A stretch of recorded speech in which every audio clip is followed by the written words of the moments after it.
Hello students, Balyan GS classes में आपका स्वागत है। स्टूडेंट्स, आज का हमारा टॉपिक है भारतीय संविधान का अनुच्छेद 128, आर्टिकल ऑफ इंडियन कॉन्स्टिट्यूशन 128। यह अनुच्छेद उच्चतम न्यायालय में सेवानिवृत्त न्यायाधीशों की उपस्थिति के बारे में उल्लेख करता है कि यदि उच्चतम न्यायालय में न्यायाधीशों की आवश्यकता है तो उच्चतम न्यायालय का मुख्य न्यायाधीश राष्ट्रपति की पूर्व स्वीकृति लेकर उच्चतम न्यायालय के किसी भी न्यायाधीश को उच्चतम न्यायालय में रख सकता है।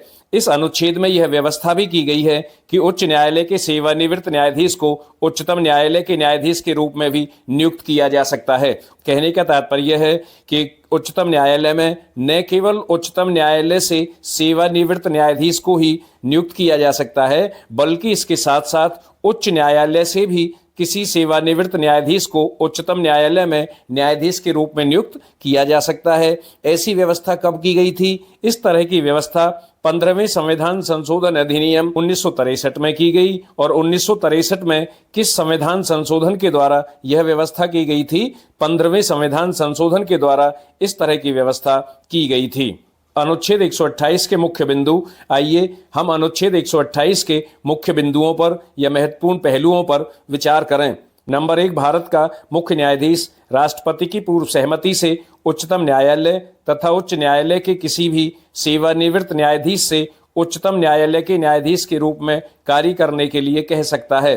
नंबर 2, जिस व्यक्ति से न्यायाधीश के रूप में कार्य करने के लिए अनुरोध किया गया तो सबसे पहले उसे इस कार्य के लिए अपनी सहमति देनी होगी, तभी ऐसा किया जा सकता है। मैं यहाँ पर इन दोनों बिंदुओं पर पुनः प्रकाश डाल दूं कि भारत का मुख्य न्यायाधीश या भारत के मुख्य न्यायाधीश को अधिकार है कि वह उच्चतम न्यायालय के या उच्च न्यायालय के किसी भी सेवानिवृत्त न्यायाधीश को उच्चतम न्यायालय में न्यायाधीश के रूप में कार्य करने के लिए कह सकता है। परंतु यहाँ पर एक शर्त है, उसे पहले किसकी स्वीकृति लेनी अनिवार्य है। मैं यहाँ पर बता दूं कि भारत के मुख्य न्यायाधीश को राष्ट्रपति की पूर्व स्वीकृति लेनी अनिवार्य है।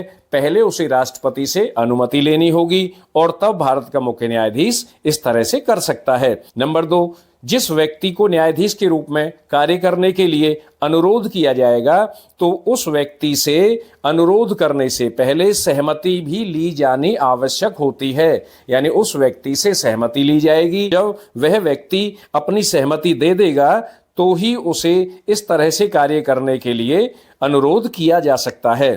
नंबर 3, जब तक व्यक्ति न्यायाधीश के रूप में कार्य करने की सहमति नहीं देता है तब तक उससे ऐसा करने की अपेक्षा नहीं की जा सकती कि जब तक वह व्यक्ति न्यायाधीश के रूप में कार्य करने की सहमति प्रदान नहीं कर देता है तब तक उससे न्यायाधीश के रूप में कार्य करने की अपेक्षा नहीं की जा सकती। वह न्यायाधीश के रूप में कार्य नहीं कर सकता।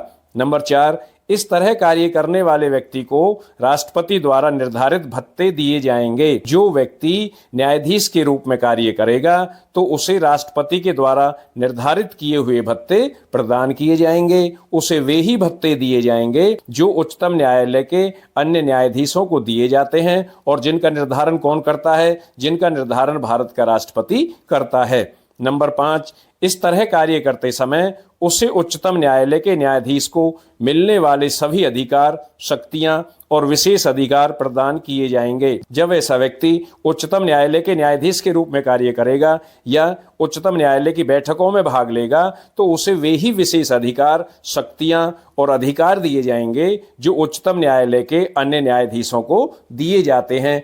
अब मैं आपके सामने भारतीय संविधान के अनुच्छेद 128 को अक्षर से यहाँ पर पढ़ना चाहूँगा ताकि आप लोगों को भी भारतीय संविधान के अनुच्छेद 128 के बारे में पूर्णतः जानकारी मिल सके।